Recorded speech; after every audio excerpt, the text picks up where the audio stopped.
నమస్కారం. బౌద్ధ గ్రంథాలలో ఒకచోట ఒక చిన్న గాథ కనిపిస్తుంది. పైకి చదవడానికి చాలా మామూలుగా అనిపిస్తుంది.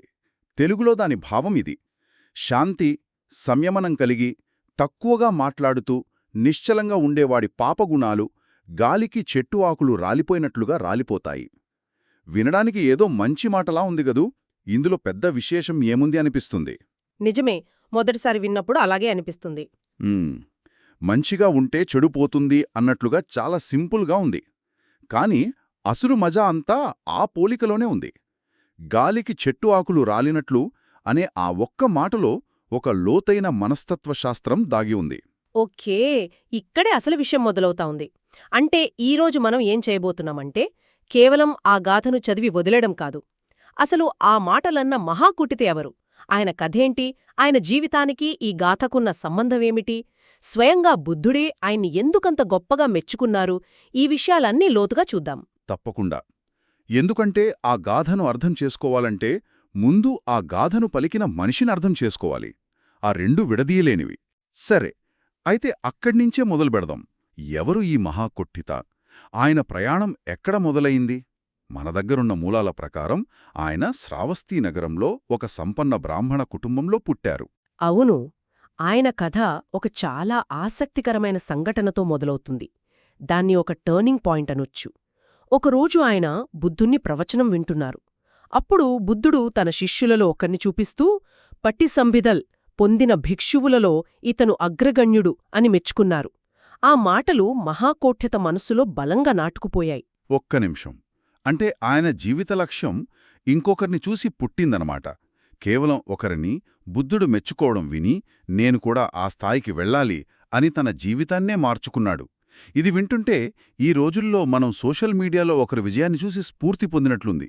కాని ఆ అంకితభావం, ఆ పట్టుదల మాత్రం పూర్తిగా వేరే స్థాయిలో ఉంది. సరిగ్గా పాయింట్ పట్టుకున్నారు. అది కేవలం క్షణికమైన ఆవేశం కాదు. ఆ క్షణంలో ఆయనొక దృఢమైన సంకల్పం చేసుకున్నారు. భవిష్యత్తులో బుద్ధుని నోట తనుకూడా అలాంటి ప్రశంసను అందుకోవాలని నిశ్చయించుకున్నారు. అది ఆయన జీవితాన్ని నడిపించిన చోదక శక్తిగా మారింది. అంటే ఆయన కేవలం మంచి భిక్షువుగా ఉండాలనుకోలేదు. ఒక నిర్దిష్టమైన నైపుణ్యంలో, ఒక ప్రత్యేకమైన జ్ఞానంలో అందరికంటే ముందుండాలి అనుకున్నారు. మీరు పట్టిసంభిద అనే పదం వాడారు. వినడానికి చాలా టెక్నికల్గా ఉంది. అసలు దాని అర్థమేమిటి? అది ఎలాంటి జ్ఞానం? మంచి ప్రశ్న. ఇది చాలా లోతైన పదం. దీన్ని జాబితాలా చెప్పడం కన్నా ఒక ఉదాహరణతో వివరిస్తాను. కరుణ అనే పదం తీసుకుందాం. మనందరికీ దాని అర్థం తెలుసు. కాని పటిసంభిద జ్ఞానమున్న వ్యక్తి దాన్ని ఎలా చూస్తాడో చూద్దాం. ఇందులో 4 స్థాయిలు ఉంటాయి. ఓకే, వింటున్నాను. మొదటిది అర్ధపటిసంభిద, అంటే అర్థాన్ని విశ్లేషించే జ్ఞానం. కరుణ అంటే కేవలం జాలిపడటం కాదు, ఒకరి బాధను లోతుగా అర్థం చేసుకుని దాన్ని తొలగించాలనే బలమైన కోరిక అని విశ్లేషించగలగడం. రెండోది ధమ్మపటిసంభిద, అంటే కారణఫలిత సంబంధాన్ని తెలుసుకోవడం. కరుణ ఎందుకు పుడుతుంది? ఏ ఆలోచనలు, ఏ చర్యలు కరుణకు దారితీస్తాయి? కరుణ చూపించడం వల్ల కలిగే ఫలితాలేమిటి? ఈ మొత్తం ప్రక్రియను అర్థం చేసుకోవడమన్నమాట. ఆహా, అంటే ఒక కాన్సెప్ట్ యొక్క ఎందుకు, ఏమిటి, ఎలా అన్నీ తెలుసుకోవడం. ఖచ్చితంగా. ఇక మూడోది నిరుత్తి పటిసంభేద. ఇది భాషకు సంబంధించింది. కరుణ అనే భావాన్ని ఎదుటివారికి స్పష్టంగా, శక్తివంతంగా, ఎలాంటి అపార్థానికి తావులేకుండా వివరించగల భాషా నైపుణ్యం. సరైన పదాలను ఎంచుకోగలగడం. ఇక నాలుగోది పటిభాన పటిసంహిద. ఇదే అసలైన మ్యాజిక్. పైన చెప్పిన 3 జ్ఞానాలను ఉపయోగించి ఎలాంటి సంసిద్ధత లేకుండా తక్షణమే అద్భుతంగా ఏ ప్రశ్నకైనా సమాధానం చెప్పగల సామర్థ్యం. ఇది బట్టిపట్టిన జ్ఞానం కాదు, పూర్తిగా జీర్ణించుకున్న అవగాహన నుంచి వచ్చే సహజమైన ప్రతిభ. వావ్! ఇప్పుడు చాలా స్పష్టంగా అర్థమైంది. ఇది ఒక మాస్టర్ షెఫ్ లాంటిది. అతనికి కేవలం వంటకాలు తెలియడమే కాదు, వాటి వెనుకున్న కెమిస్ట్రీ, ఆ వంటకం యొక్క ఆత్మ కూడా తెలుసు. అందుకే అతను అక్కడికక్కడే ఒక కొత్త వంటకాన్ని సృష్టించగలడు. సో మహాకోట్టిత జ్ఞానంలో అలాంటి ఒక మాస్టర్ షెఫ్ అవ్వాలని లక్ష్యంగా పెట్టుకున్నారన్నమాట. అద్భుతమైన పోలిక. సరిగ్గా అదే. ఆ సంపూర్ణ జ్ఞానాన్ని సాధించడానికే ఆయన తన జీవితాన్ని అంకితం చేశారు. మూలాల ప్రకారం ఈ స్థాయికి రావడానికి ఆయనకు ఎన్నో జన్మల సాధన అవసరమైంది. ఎన్నో జన్మలుగా ఆయన ప్రోగు చేసుకున్న పుణ్యం, పట్టుదల ఈ జన్మలో ఫలించాయి. మరి ఆయన లక్ష్యం నెరవేరిందా? బుద్ధుని ప్రశంసలు అందుకున్నారా? నెరవేరింది. ఆయన ఆశ ఫలించింది. కొన్ని సంవత్సరాల తర్వాత స్వయంగా బుద్ధుడే భిక్షువుల సభలో నా శిష్యులలో పటిసంభిద పొందిన వారిలో ఈ మహాకోటిత అగ్రగణ్యుడు అని ప్రకటించారు. ఆయన ఏ క్షణంలో స్ఫూర్తి పొందారో, ఏ లక్ష్యం కోసం పరితపించారో దాన్ని సాధించి చూపించారు. కాని ఈ విశ్లేషణాత్మక జ్ఞానం అనేది ఒక రకమైన మేధో అహంకారానికి దారితీయదా? నాకు అన్నీ తెలుసు, నన్ను మించినవాడు లేడు అనే భావన కలిగే ప్రమాదం లేదా? చాలా మంచి ప్రశ్న. సాధారణంగా అయితే ఆ ప్రమాదం ఉంటుంది. కాని మహాకోఠిత విషయంలో అలా జరగలేదు. ఎందుకంటే ఆయన జ్ఞానం కేవలం మేధోపరమైన కసరత్తు కాదు. మన దగ్గర ఉన్న మూలాల్లో ఒక ముఖ్యమైన విషయం ఉంది. ఆయనకు ఏ చిన్న సందేహం వచ్చినా దాన్ని నివృత్తి చేసుకోవడానికి స్వయంగా బుద్ధుడి దగ్గరికే వెళ్లి ప్రశ్నలడిగేవారు. ఇది ఆసక్తికరంగా ఉంది. అంతటి గొప్ప పండితుడై ఉండి కూడా ప్రశ్నలు అడగడానికి వెనుకాడలేదు. నాకు తెలియదు అని ఒప్పుకోవడానికి సిద్ధంగా ఉన్నారు. నిజమైన జ్ఞానానికి ఇదే గుర్తు కదా? అదే, తనకు అన్నీ తెలిసేనే అహంభావం లేకపోవటమే ఆయన గొప్పతనం. అందుకే ఆయన జ్ఞానం స్వచ్ఛంగా, నిష్కల్మషంగా ఉంది.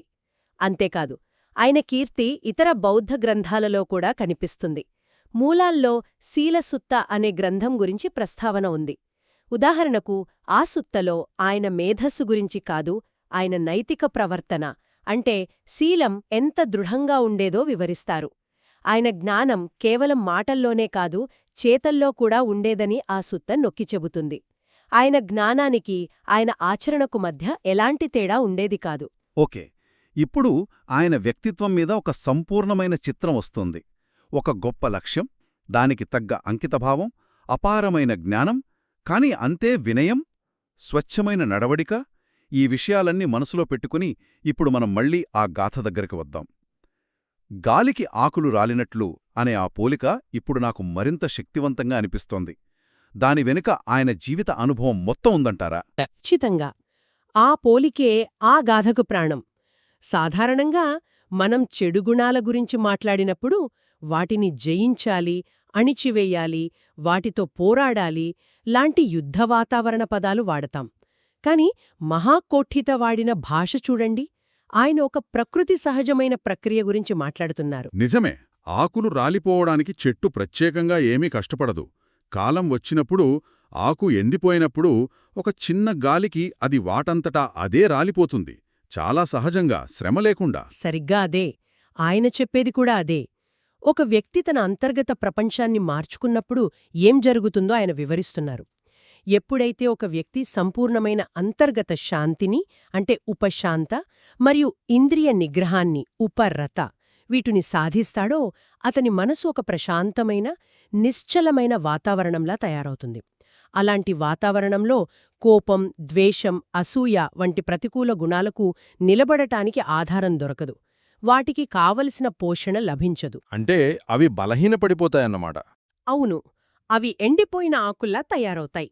అప్పుడు జీవితంలోని ఏదో ఒక చిన్న సంఘటన అనే గాలికి అవి ఎటువంటి ప్రత్యేక ప్రయత్నం లేకుండానే సహజంగానే రాలిపోతాయి.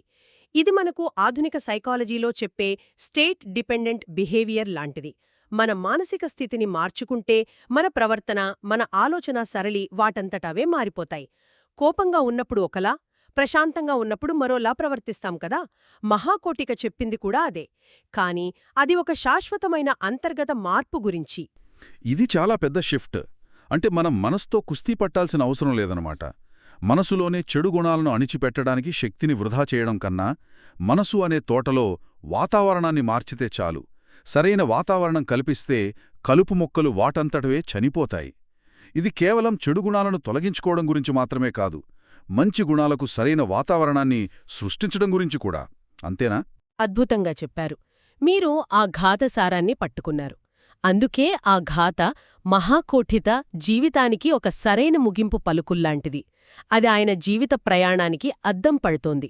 తన జీవితమంతా జ్ఞానాన్ని విశ్లేషిస్తూ, శీలాన్ని పెంపొందించుకుంటూ, చివరికి ఆయన చేరుకున్న ప్రశాంతమైన, నిర్మలమైన విముక్తి స్థితి నుంచి వచ్చిన సహజమైన ప్రకటన అది. అంటే ఆ ఘాత ఒక లోతైన బోధన మాత్రమే కాదు, అది ఆయన వ్యక్తిగత అనుభవం యొక్క సాక్ష్యం కూడా. ఆయన దశాబ్దాల కృషి, ఆయన ఆకాంక్ష, ఆయన సాధన అవన్నీ కలిసి ఆ నిశ్చలమైన, నిర్మలమైన స్థితికి దారితీశాయి. ఆ ఎత్తైన శిఖరం మీద నుంచి చూసినప్పుడు ఒకప్పుడు పెద్ద పర్వతాల్లా కనిపించిన పాపగుణాలు ఇప్పుడు కేవలం రాలిపోయే ఆకుల్లా కనిపించాయి. సరిగ్గా. ఆయన జీవితం ఆ ఘాతకు భాష్యం చెబితే ఆ ఘాత ఆయన జీవితానికి సారాంశాన్ని అందిస్తోంది. ఆయన ప్రయాణం ఆ ఘాతలో వర్ణించిన స్థితికి ఎలా చేరుకోవాలో చూపిస్తోంది. ఆ అపారమైన, సంక్లిష్టమైన పటిసంభిద జ్ఞానం చివరికి దారితీసింది ఎక్కడికంటే ఇంత అందమైన, సరళమైన, సహజమైన స్థితికి. కాబట్టి మనం ఈరోజు ఒక అందమైన, సరళమైన గాథతో మన విశ్లేషణ మొదలుపెట్టి దాని వెనుక ఉన్న ఒక గొప్ప వ్యక్తి జీవితకాలపు అంకిత భావాన్ని, ఆయన సాధనను కనుగొన్నాం. ఒక చిన్న స్ఫూర్తితో ప్రయాణం మొదలుపెట్టి అంకితభావంతో కూడిన అభ్యాసంతో జ్ఞానాన్ని సంపాదించి చివరకు ప్రతికూలతలు వాటంతకవే రాలిపోయే ప్రశాంత స్థితికి చేరడం. బహుశా ఇదే ఈ కథలోనే అసలైన సారాంశం. నిజమైన జ్ఞానం కేవలం సమాచారాన్ని సేకరించడం కాదని, అది మన వ్యక్తిత్వంలో సంపూర్ణ పరివర్తనకు సంబంధించిందని ఈ కథ మనకు బలంగా గుర్తుచేస్తుంది. గాథలో వర్ణించబడిన ఆ ప్రశాంత స్థితి, ఆ పరివర్తన యొక్క ఫలమే తప్ప కేవలం మేధోపరమైన విన్యాసం కాదు. శాంతి, సంయమనం అనే పునాదులు బలంగా ఉన్నప్పుడు మిగతావన్నీ వాటంతటవే సర్దుకుంటాయి. మన దగ్గరున్న మూలాల ప్రకారం మహాకోట్టిత ప్రయాణం అంతా వేరొకరిని బుద్ధుడు ప్రశంసించడం చూసి స్ఫూర్తి పొందడంతో మొదలైంది. ఇది నాలో ఒక ప్రశ్నలు రేకెత్తిస్తోంది. మన జీవితంలో మనకు రోజూ ఎన్నో చిన్న చిన్న స్ఫూర్తిదాయకమైన క్షణాలు ఎదురవుతాయి. ఒక పుస్తకంలోని వాక్యం, ఒక స్నేహితుడి మాట, మనం చూసే ఒక సంఘటన. వాటిలోంచి ఒక్కదాన్ని మనం అంతే అంకిత భావంతో, అంతే పట్టుదలతో అనుసరిస్తే అది మనం ఇప్పుడు ఊహించలేని ఏ గొప్ప పరివర్తనకు, ఏ ఉన్నత స్థితికి దారి తీయగలదు.